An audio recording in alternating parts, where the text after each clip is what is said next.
Yes, definitely. Okay, so in the first part, what's your topic, please?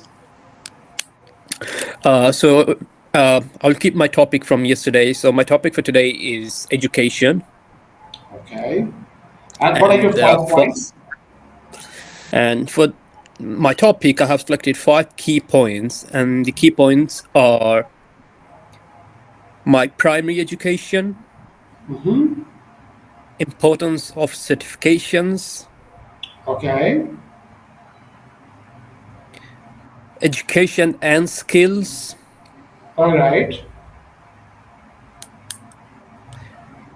my future education, Okay. and the last my future plans for education, and my last key point is how much time we should spend for education. Okay. So let's start with the first one, primary education. Do you remember the name of the school where you went to get your primary education? uh, I think yes. I'm not 100% sure that I will be able to tell the exact name, but I think the my first primary school um, name was Qaid Azam Public School. Can you tell me a Yeah. little bit more about the school, the playgrounds, and the teachers, the staff working there, the classroom environment, and all that, please? If you can recall, Hmm. I know it's a long, long time. It's hard to flash back. Yeah, definitely. But I do ask.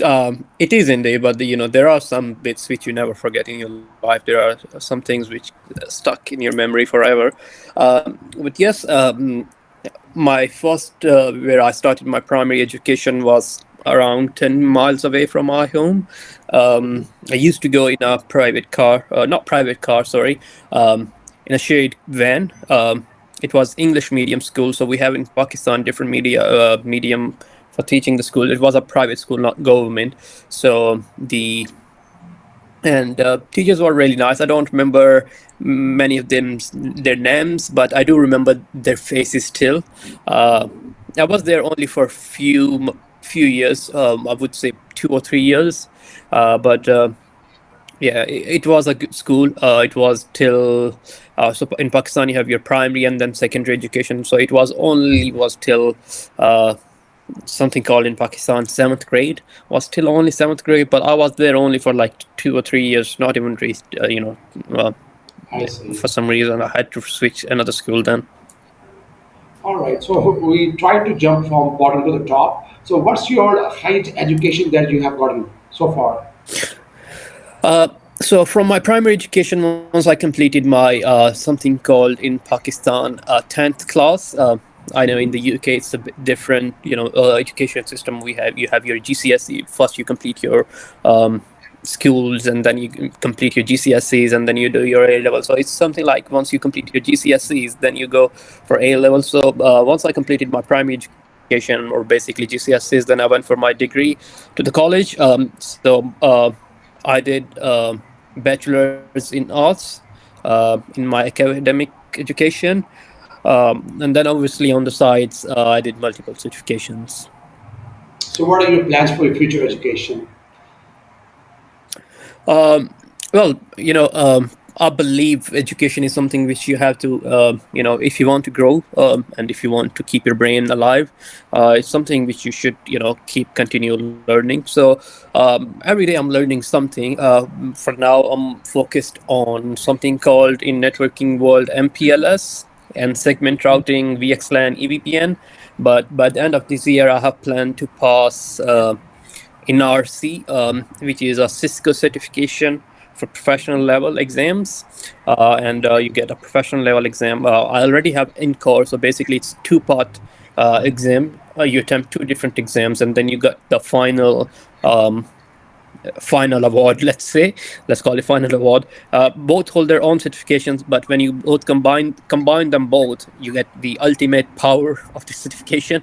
So I already have NCORE, which is the obviously as name stands core exam. I need to pass the side exam. So once you complete a side exam, so I'm planning by the end of this year I complete that, and and then aim for next target. Right. Okay, so you've written about education and skills. So would you Yes. like to explain a little bit more? How do you differentiate between the two? Yes, I'm a strong believer that skills matter a lot. No doubt that your education is important, but education without any skills is has no means. Um, as per my understanding and what I have seen in the industry, working in a professional careers for last 6 7 years, doesn't matter what degree you have, or or you know what type of certification you have. If you don't have a skill set, if you don't understand how to execute your education in the industry, your education is going to be, sorry to say, useless. I understand in the UK you have something like placement jobs, where companies give places to different students after their college, maybe if they have 2 years college plan degree, they will get placed for 3 months between that degree.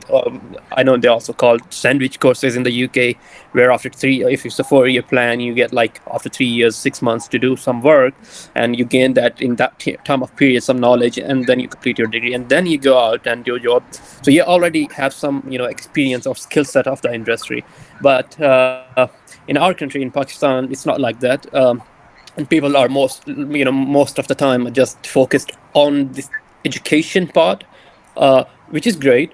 But what happens is when they go out in the field, uh, they really struggle to find a job, because mostly companies ask for experience, and if you don't have an experience or a skill set, and experience a skill comes from experience. You cannot have a skill just by reading books. So I think skill plus education, both are important, and you need to have them. And I think planning like things like you have in UK, like student placements during their summer holidays, something like that, is really important. Or sandwich courses, they're really important. Apprenticeships and internships, anything. And that's the only way to gain a skill. Sorry to say, I don't agree that by just reading books you can master a skill. Okay, a question of a general nature. Um, how significant do you think education is on a point of view of an individual as well as for a nation perspective? How Hmm. important, how significant is that? Well, indeed, education. Well, it's something very important, which we think need to understand, is that education is not there just for making money. Indeed, that is one reason, but it's not should be the main reason that education is going to get you just money. Education is really important, that you learn a lot of things, how to even live your day-to-day life. You connect with other peoples, for example, the language education, right? And it also plays a great role in a nation's development. If you have educated people, if you have skill set, your people will develop a lot of different um, products or innovations in different fields, for networks, for security. If you have educated people in these different fields, pharmaceutical or doctors, you name it, right? If you have more skilled people, it's definitely going to contribute towards development of your nation. So there is no doubt or a question that education, only educated nation can develop. And I think that's the one reason a lot of European countries are going very well, because of their literacy rate. Thank you very much. That is the end of part one. We're now heading towards the part two. Here, I like to give you two topics, and on the each topic, I'll ask you three questions first, and then you have to ask me a question at the end. Mhm.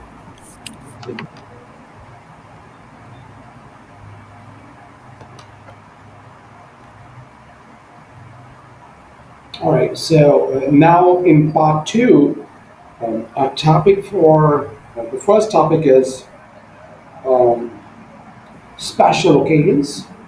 Mhm. I'll ask you a few questions on that. What are some of the special occasions that you have? Sorry, can you repeat your question? What were the special occasions? Yes, please tell me some of the special occasions that you really like to celebrate. All right. There are many. I'm always looking for something to celebrate on. Uh, but things like my daughter's birthday, obviously. Then we have some religious festivals, events which we like to celebrate. Especially, we recently celebrated Eid, which is another Islamic um, Islamic festive event where we go to each other's houses and meet and greet each other. Other than that, I think my wedding anniversary probably. All right, so That are the things. Yeah. let's talk about it in more detail. When is your wedding anniversary, and how do you celebrate that? Uh, okay. So my wedding anniversary was not that long ago. Just I would say it was in February, so a few months back. Um, Basically, we go out, have some nice food, spend time with your family, you know, that type of things, or maybe watch our wedding movie or something like that, and just relax with your family, enjoy. Do you like to take gifts or give gifts to others on this celebration day? I think I'm kind of person who likes to take gifts and not give, but unfortunately, once you are in that bound, in that relationship, you have to give back as well. So yes, it's rule of this world, rule of these are some rules which you have to follow for a happy life. So yes. So when was the last time you talked about birthdays also? Whose birthday you attended last time, just recently last time? So the recent birthday we celebrated obviously was my daughter's birthday, and it was in November last year, 2023. Yeah, that was the birthday I celebrated recently, I would say. And now we're waiting for her next birthday. Do you enjoy the birthday indoors or outdoors? Somewhere in the uh, restaurant or at home? How do you prefer? I'm more of home person. I know people go out and celebrate their birthdays in restaurants and big parties. They throw big parties, but I'm more of like decorating our house, putting balloons on, um, ordering food from outside or cooking in home, and then inviting our close ones, and cutting the cake in the piece of your own house with no time frame limit, anything on your head that you need to rush this, and then because you need to live in that time frame. So once you're in home, you have your own privacy and all that. So I prefer home. That's fantastic. And now, please ask me a question on the same topic now. Okay, so the topic was special occasion. So, do you have any special occasion which you are like, I cannot miss this special occasion? I know there are multiple special occasions, but one which you will be like, oh man, this is something I cannot miss at any cost. Yeah, that is, like you already mentioned, that is my youngest daughter's birthday because she is the center of the eye right now. I've got All like right, five kids, and she is the youngest one. mashallah. She's so cute and tiny. We all love her. So she was actually born in the month of August. All So right, we always look forward to her birthday. She's only, I think, 3 years, going to be 3 years this August. okay, That is one okay. thing that I really adore and I really love and look forward to. Okay, our second topic today is means of transportation. Yes. Okay, what are some of the common means of transport that you like to use most commonly? Um, I always like to prefer, if I'm traveling intra-city, for example, from my work and things like that, I always prefer to use my personal car. But if I'm going different cities, then I look at, different things. For example, the parking, parking rates, parking fees, how much I have to pay for the parking. Then obviously, if I have to travel London, then obviously, something like congestion charges I have to consider. So if I'm traveling, somewhere outside of my city, prefer trains, but within a city, for my daily commute, I definitely prefer my personal car. Okay, so let's talk about a bit more about the public transport. How important do you think it is for a country's economy to make sure that their roads and the public transport are in really, really good condition? Yes. So as you already probably know, that I'm coming from Pakistan, and Pakistan is an agriculture country, right? And I think, and we have a really bad public transport and road infrastructure, I have to say. And this caused big issues in terms of our revenue to the farmers, and then obviously at the end of the day to the country's economy growth. Now, question is, why is that? Because normally what happens is that most of the vegetables and fruits which are grown in Pakistan, by the time they reach main depots, hubs, uh, they get destroyed because it takes them too much time to reach a central place where they can freeze them or process them properly, because obviously you don't have proper depots in a village. You're never going to have that, right? So I think it is a really big issue. As you know, we see in the UK, we have food from all over the world, but we rarely see anything from Pakistan. I think that's the main reason. And even Pakistan is agricultural country. I think, and we have our majority of the land area is agriculture based area, and we are still not able to yet export a handsome amount of anything, basically, from either it be wheat, mangoes. So I think at the end of the day, it is really important. It really doesn't matter even if it's agriculture related. You need to have decent roads for your defense. Same goes for for your um, other activities. It Good infrastructure is a really important. I think you know have play a really key role. And plus, the public transport. Imagine if everybody is, if your country's public transport infrastructure is not good, and if everybody is using um, private transport, you are consuming much more, fuel. And obviously, since Pakistan don't have reserves for the fuel, they have to import it, and that's going to affect again your economy, your all that stuff. And instead, if you have a good public transport infrastructure like UK, and you encourage people to use that, obviously at the end of the day you are going to consume less fuel, which turns out to be saving your foreign assets, and you're going to progress. So at the end of the day, it is really important. Okay, so I heard you saying that you most of the time you use your own personal car to your work. So how Yes. long is your commute? Well, my commute, that's one of the reasons. That's why I use my personal car, because my commute is around 1.8 miles. So it literally takes me 10 minutes. So, you know, and it's somewhere located where public transport cannot go. So that's why I use personal car. Okay. So what, in your opinion, is the most environmentally friendly form of transportation? I think public transport is again very friendly, environment friendly, and things like trains and buses. And again, in the UK we have sadly, in Pakistan, I think we still run coal-based trains, but here in the UK, majority of the trains, or I think all UK trains are electric-based. Plus now, majority of the buses, at least where I live in Birmingham, I see are now electric, which is really good.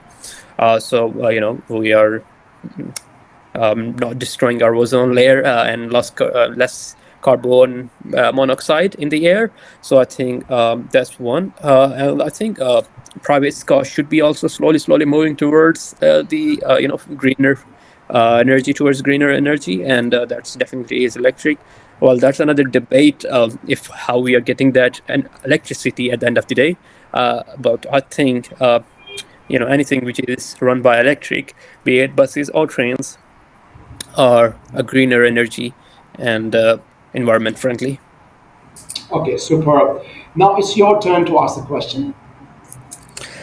How would you describe, or what do you think about your country's public transport infrastructure? It's terrible, Oh, terrible, terrible, terrible.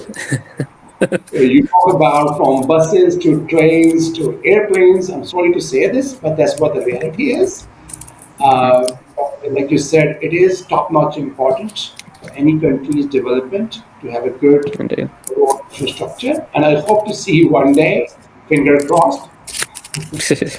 All right. From my side, is two thumbs up.